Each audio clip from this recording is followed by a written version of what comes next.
Olá, estamos começando mais um episódio do podcast Amazônia Empreendedora. Nós estamos aqui em Manaus, no estúdio do Jornal do Comércio, uma parceria que a gente viabiliza para poder levar até você todas as iniciativas, negócios que são desenvolvidos aqui na região região norte daqui no Amazonas. E hoje a gente está trazendo aqui uma pessoa que é um empreendedor, um cara vivido, que já andou aí pela Europa, inclusive foi em Portugal que ele teve a ideia de começar um negócio dele, mas a gente ainda vai falar um pouco do antes dele, que é o Júlio Sá, que foi inclusive da indústria também. Ele tem uma história bem bacana para contar pra gente, trouxe aqui umas delícias que a gente vai depois entender, a Pastifício Baré, que é o empreendimento dele, a gente vai entender um pouco mais. Mas seja bem-vindo, Júlio, muito obrigado pela sua presença aqui com a gente hoje no Amazônia Empreendedora, que é esse espaço para a gente falar de empreendedorismo, ciência, tecnologia e mais. O mais legal é que a gente quer divulgar isso para o Brasil todo. Sim. Porque não adianta ficar só com as ideias aqui, porque infelizmente você sabe que o pessoal ainda do Sul, Sudeste, não conhece muito bem, não sabe o que a gente faz aqui. Então, eu senti essa necessidade de tentar trazer um pouco dos cases para que outras regiões do país conheçam o que a gente faz aqui. E eu acho o teu negócio muito interessante. Porque é negócio, é sustentabilidade, insumos da Amazônia, bioeconomia, que é um modelo de negócio. É a nossa pegada. Modelo de negócio que me entusiasma muito, eu gosto muito de falar de bioeconomia. Então eu agradeço muito aí o seu tempo, a sua disposição de estar aqui com a gente hoje. E quero começar do começo. Diz que você é empreendedor desde os 15 anos. Como é que é essa história? Na verdade, eu ganhei um videogame, né? E na época eu gostava muito de um refrigerante chamado Pichula. E pronto, como eu não tinha muita grana, mas ganhei o videogame, aí eu fui morar um tempo no interior de Manaus, aqui no Careiro da Várzea. Sim, Careiro. E lá tinha essa Pichula, né? Tinha na cidade também. E aí eu falei, bom, a grana tá um pouco curta, então eu vou alugar o videogame pra mim. Eu não acredito. Comprar Pichula. Eu não acredito que você teve essa ideia. Esse foi o meu primeiro empreendimento, de fato. Eu acho e deu certo isso? Deu certo, porque assim, na cidade pequena, eu acho que eu era um único de umas 3 pessoas a ter um videogame específico, né? E consegui ficar com aquilo, acho que durante um ano. E isso foi minha primeira experiência, de fato, com empreender, né? Ali, no caso, eu estava oferecendo um serviço e deu bom, eu consegui tomar várias Pichulas. É isso que eu ia te perguntar exatamente isso. Foi bacana, foi um tempo legal. Mas você vê que é a alma do empreendedor, né? Então, já vem. Tudo bem que hoje você tem escolas, você tem o Sebrae que ajuda, que eu vejo. Mas é incrível como que naquela época, né? Não tinha isso não. Veja você, eu tive a oportunidade de trabalhar com videogame durante um tempo no interior. Depois eu trabalhei também com mídias de DVD, depois eu trabalhei com comércio de roupas, então assim, só que nessa minha jornada, pelo fato de ter pouca maturidade naquele período, eu enxergava isso como um extra, não como uma condição de vida. Eu sou empreendedor, eu quero transformar vidas, eu quero impulsionar negócios e aí com o tempo você vai amadurecendo, você vai entendendo que é muito mais do que isso. Mas sabe que isso acontece com muito empreendedor? Sim, eu estou escrevendo um livro sobre mulheres empreendedoras na Amazônia e eu acho que 70%, 80% delas vem com essa primeira narrativa. Eu comecei a fazer porque eu achava que era uma passagem para alguma outra coisa, porque eu estava desempregada, então eu comecei a fazer, mas não vi aquilo como negócio. Então eu acho que já é meio, né, já é uma coisa que já vem da pessoa, né? Vem da pessoa. E aí depois a pessoa vai amadurecer e ela consegue enxergar aqui como um ganho, como um negócio. Com o tempo a gente vai potencializando e vai entendendo, cara, é o game, vamos. Não, eu acho incrível, né? Um menino com 15 anos, naquela época, já ter essa visão de assim, eu não vou vender, eu vou alugar porque eu continuo com ele. Você continua monetizando. E compro as minhas pichulas aí de boa, né? Pichula foi uma boa escola. E de lá pra cá muita coisa aconteceu. Você foi pra indústria, me conta um pouco da sua passagem pra indústria. Eu comecei de baixo, como todo mundo, entrei na indústria com 18 anos. E tem até uma curiosidade, antes de ir para a indústria, eu trabalhei um tempo num jornal aqui da cidade, como auxiliar de edição.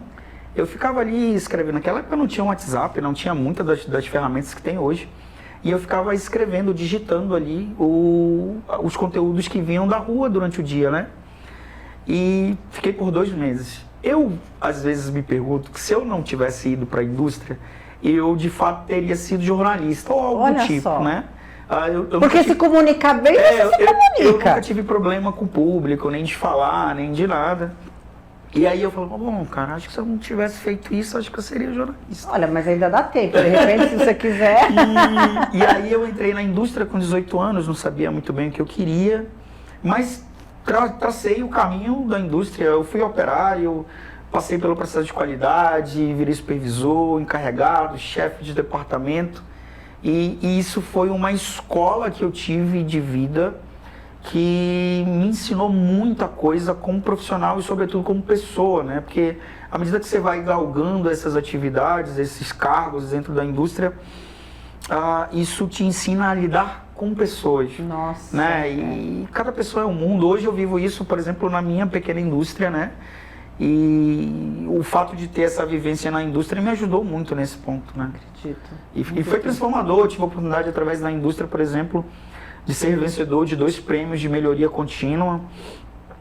Fui no Japão por 2 oportunidades através desses prêmios. Então, assim, a indústria, Eu acho que a ela indústria... me deu o alicerce, ela me deu essa base de processo, de entender uma fábrica como um todo.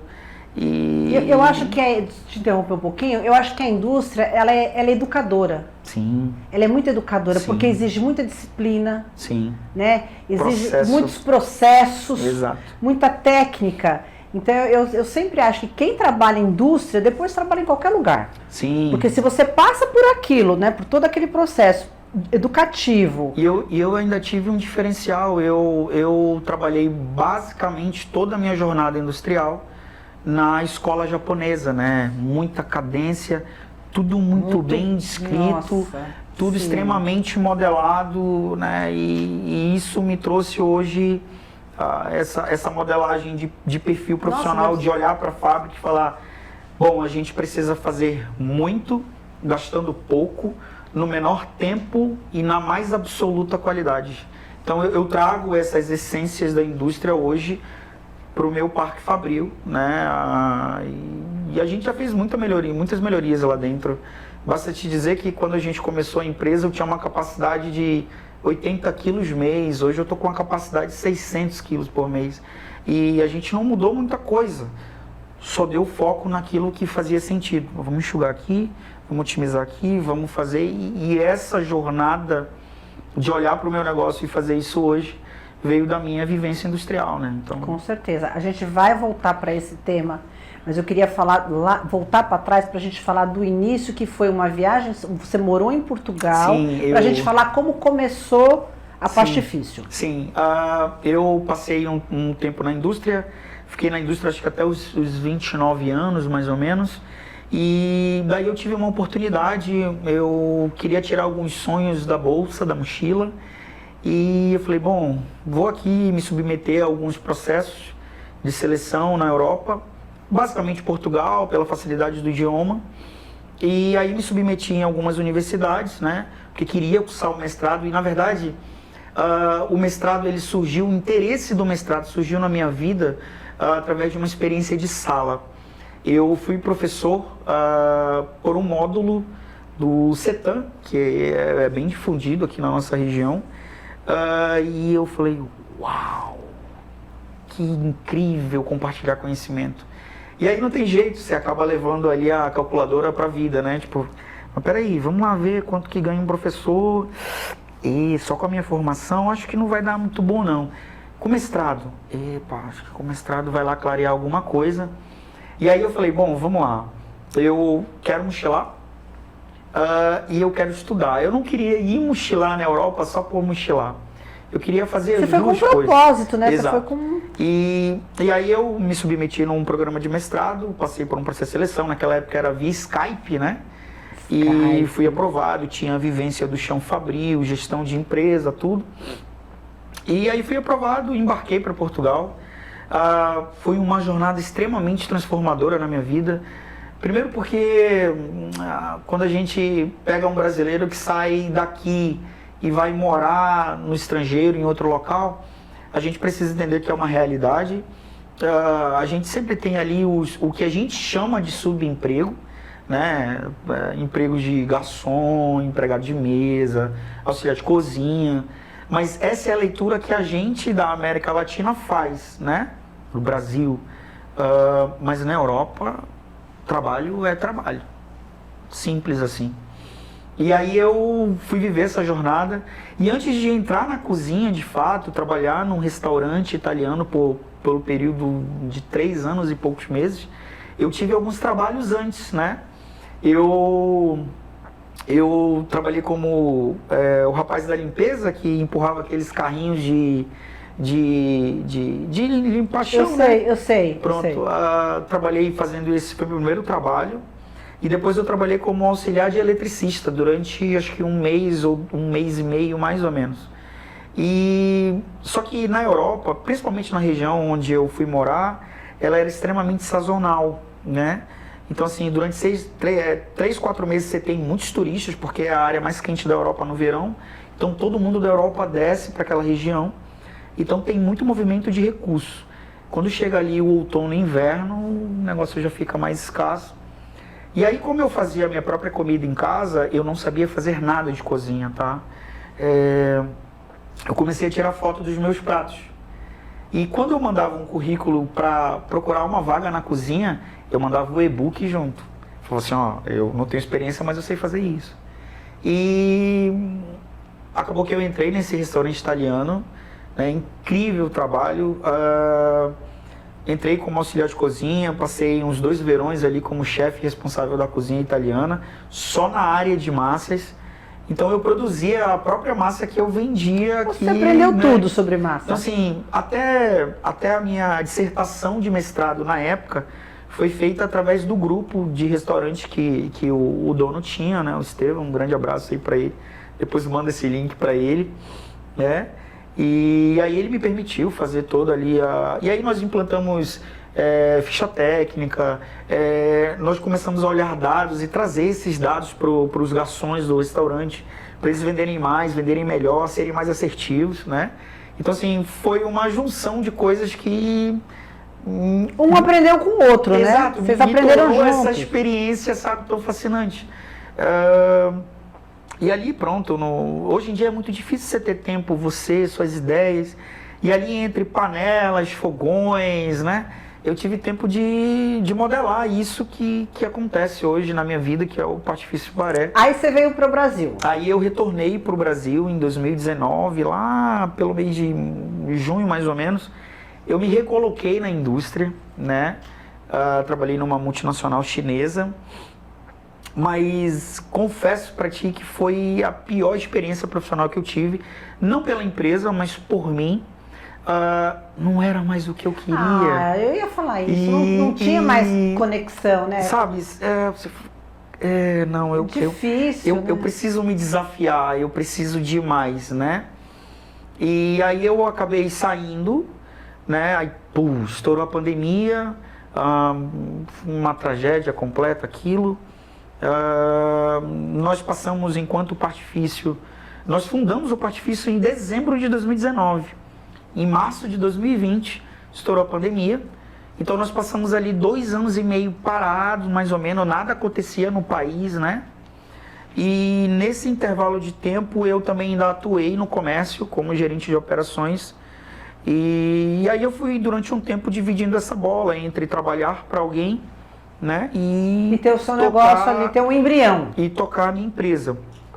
Em 2023, um belo dia acordei, olhei para minha esposa e falei, amor, é o seguinte, essa empresa vai rodar esse ano. Se ela não rodar, eu vou vender tudo e vou fazer outra coisa. E aí eu decidi, de fato, injetar recurso para buscar mais conhecimento. E aí eu fui em São Paulo, fui visitar uma feira de alimentos saudáveis, né? Em 2023, e em 2024 eu falei assim, ano que vem eu vou estar expondo nessa feira. E foi exatamente o que aconteceu, né? No ano seguinte a gente estava em São Paulo, na mesma feira, expondo os nossos produtos, gerando um impacto de visibilidade brutal, porque as pessoas não conhecem ainda a fundo o potencial que a nossa bioeconomia tem, né? Mas elas querem produtos saudáveis. Exato. Existe uma mudança de comportamento nos últimos anos, principalmente na última década, que nós estamos, todos nós, e principalmente as gerações mais novas, elas leem tudo, a composição de tudo. Então, todo mundo está querendo ter uma vida mais saudável, comer alimentos mais saudáveis. Eu acho que isso impulsiona muito também. Você acredita que quando a gente fez o MVP da empresa, na feira do Eduardo Ribeiro ali, né, eu tive lá acesso ao coordenador da feira e falei, olha, eu tô lançando um produto aí e são macarrões e eu queria saber se dá para mim fazer aqui um teste aqui no teu evento e eu vou te pagando aí os domingos. E aí eu fiz isso por 3 meses. Todos os domingos eu ia lá com os meus pacotinhos de macarrão, né, não era essa roupagem que tá hoje, e a aceitação das pessoas era brutal. Um detalhe, naquela época, quando eu fiz o MVP da empresa, dos produtos, a gente fazia macarrões com glúten. E de tantas pessoas pararem lá e tem alguma coisa sem glúten? Alguma coisa sem lactose? Já foi olha, as necessidades do mercado, né? Alguma coisa aí que não tem gordura trans. Aí também tem a turma dos veganos, não tem nada vegano. E aí eu falei assim, bom, vamos lá, estou trabalhando a roupagem nova da empresa naquele período, vamos girar esse parque. E aí a gente girou a operação para trabalhar com saudabilidade. E vai muito de encontro a isso que você disse. O nicho de saudabilidade, ele cresce tão aceleradamente que a gente pode estimar que até 2031 esse nicho vai crescer na casa dos 2 dígitos. Então eu decidi posicionar a empresa para atender essa demanda de mercado, né? Hoje, quando você olha, por exemplo, para o Pastifício Baré, toda a nossa linha, ela é vegana, é sem glúten, é sem lactose e é sem gordura trans. Ou seja, a gente pegou a saudabilidade, fez um elo com a bioeconomia da nossa região, com a potência de bioeconomia que nós temos, e a gente decidiu se lançar no mercado para atingir 2 públicos. Primeiro, um público de necessidade, que vai consumir os nossos macarrões de detox de carvão vegetal, o nosso espinafre couve e o nosso integral de chia. E depois um público de experiência. E essa decisão de fazer um macarrão de açaí Tucumã, ele veio de pesquisa. Vou usar aqui dados da Manaus Cult. Segundo a Manaus Cult, 600 mil turistas visitam o estado do Amazonas todos os anos. É um público orientado. E veja você, o que a Amazônia vende, eu digo isso para todos os empreendedores de bioeconomia, o que a gente vende não é produto, o que a gente vende é experiência. Com certeza. Porque onde você vai comer um macarrão de açaí? Ou de Tucumã? E todo mundo quer levar um pacotinho desse para as pessoas consomem e quer, levam com certeza, botar no círculo de stakeholders. E ali vira um momento Agora, Júlia, a gente tem pouco tempo, mas eu queria muito entrar na questão da indústria, né? Aí você montou uma indústria, como é que funciona? Como é que você consegue os insumos?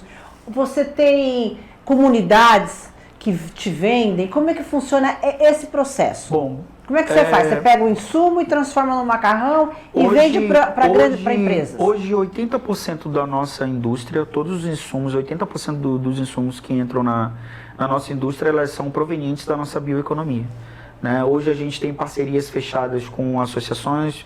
Te dou aqui, por exemplo, a Associação de Codajás, né? Que lá o Dantas, presidente Dantas lá da associação, inclusive um abraço para você, para o Vinícius também, são parceiros nossos nessa empreitada. Então é um açaí com indicação geográfica, né? De lá também a gente traz o Tucumã, né? E outros itens que a gente também consome aqui da região, a mandioca, até que vem a goma, né? Que é o que usa para dar liga. Então a gente traz esses insumos daqui da região. O que vem de fora? Vem de fora ainda a farinha de arroz, que é uma base também da nossa produção, né? Hoje a gente é um parque fabril, a gente atua efetivamente no B2B, é o nosso foco. A palavra escala, ela é muito bem conceituada na minha cabeça pela vivência que eu tenho na indústria. Então, hoje, por exemplo, a gente tem uma capacidade instalada de 600 kg mês, né, o que proporciona para a gente um bom alcance considerando o nosso ambiente. O que você mais vende? Olha, boa pergunta, eu vou dividir essa resposta em 2 vertentes. Em Manaus, a gente está bem pulverizado até.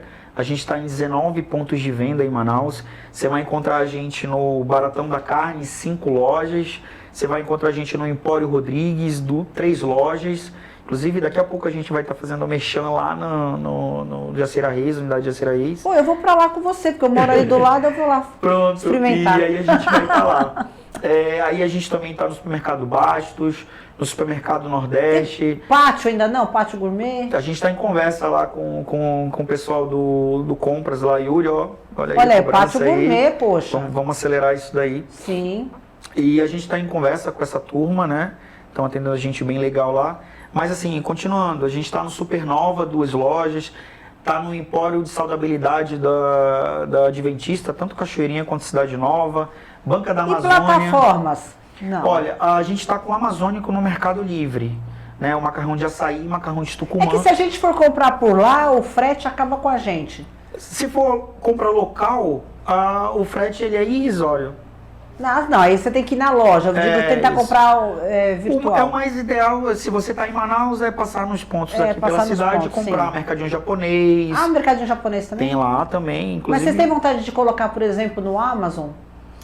A gente está trabalhando agora a questão da certificação do macarrão de açaí, porque dentro do nosso portfólio, para você comercializar para fora do Brasil, existe certificações, FDA, né? Tem o Halal, que é no Oriente Médio, enfim. Isso. Então a gente ainda está trabalhando essa parte. E mas dentro que bacana, do nosso, você já está com o radar ligado dentro nisso. do nosso portfólio, o açaí é o único produto que a gente quer trabalhar a exportação, pelo simples fato dele ter lastro, né? Ninguém me contou, eu morei na Europa e fui na Ásia 2 vezes. As pessoas fazem fila para comprar aquele xarope sorvetado, pagando 9 euros num copo de 15 ml. Então, assim, isso mostra a capacidade de alcance. Então, ter um macarrão de açaí fortalece esse blend de produtos. Mas aí. olha, nós não vamos, a gente já está indo para o final, mas eu quero que você me responda quais são os produtos que vendem mais. Bom, na linha amazônica, o que mais sai fora do estado do Amazonas é o açaí. Dentro do estado do Amazonas eu vendo mais tucumã, porque o amazonense ele gosta mais de tucumã do que de açaí. Aqui, né? Agora no Pará? No Pará, a gente tá no Rio Grande, está em Santa Catarina, está em São Paulo, interior capital, abriu agora Distrito Federal, abriu Recife, e no Pará a gente está agora fechando a parceria de distribuição, já visando na COP30, Belém, que fantástico. E a gente também está em Alterra do Chão, né? Com o macarrão de açaí, né? Porque o açaí tem lastro. Fora daqui, quando você pega um voo, as pessoas já têm uma dificuldade de entender o tucumã. Oi, tucumã. Então, assim, eu entendo que o tucumã vai viver a jornada dele, mas ele ainda não tem a mesma força que o açaí. Quantos funcionários você tem hoje na Hoje eu tenho 3 pessoas trabalhando comigo. E dá conta disso tudo? É que você tem maquinários, né? Sim, a gente é um parque fabril semi-industrial, ainda tem coisas que são feitas manuais. E tem coisas, né, que são feitas ali... Mas pela sua capacidade de produção mensal, você tem que ter máquinas, não é possível. E aí a gente tem lá as nossas máquinas e, assim, um time muito bem orientado, muito bem dividido, as tarefas muito bem coordenadas e é aquilo que eu comentei no início, né, isso vem da minha vivência industrial. Então, assim, pouco movimento, movimentos assertivos, né, para fazer sentido. Produzir mais com menos. É o meu dilema, produzir mais... no menor tempo, e a qualidade, no menor custo e na melhor qualidade. E a gente fez matéria para a coluna Mais Negócios, que é a coluna que eu assino aqui no Jornal do Comércio. Toda semana a gente fala também sobre economia e negócios. E quem quiser acompanhar a matéria que a gente fez com o Júlio, acho que foi em janeiro ou fevereiro, a gente vai deixar o link aqui. E eu quero agradecer muito a sua participação. Você tem que voltar mais vezes, porque tem muita coisa para falar, né? Tem muita coisa para falar. E queria só aproveitar e vender meu peixe aí. Claro. Bom, se você é um varejista do estado do Amazonas ou do Brasil e tem interesse em potencializar o seu espaço com produtos da bioeconomia, eu te convido a visitar o nosso Instagram, @partifício_baré. Nós temos 2 universos extremamente inovadores para te mostrar. Um voltado para a nossa linha tradicional, que a gente chama de linha de necessidade, e o outro que é voltado para a linha de experiência, que são os nossos macarrões de açaí Tucumã. Ficou interessado? Não perde tempo não, entre em contato com a gente tem boas condições e ofertas. Júlio, muito obrigada pela sua participação. Obrigado, viu? Mais pra frente você volta Pronto. para contar pra gente as novidades, porque pelo que eu tô entendendo, vem mais novidade Vem aí mais pela novidade frente. aí, vem mais E eu novidade vou te convidar novamente para você voltar aqui, tá bom? Pronto. A Obrigado. gente vai encerrando mais um episódio do Amazônia Empreendedora, parceria aqui com o Jornal do Comércio. Muito obrigado pela sua atenção. Semana que vem a gente volta com muito mais. Até lá.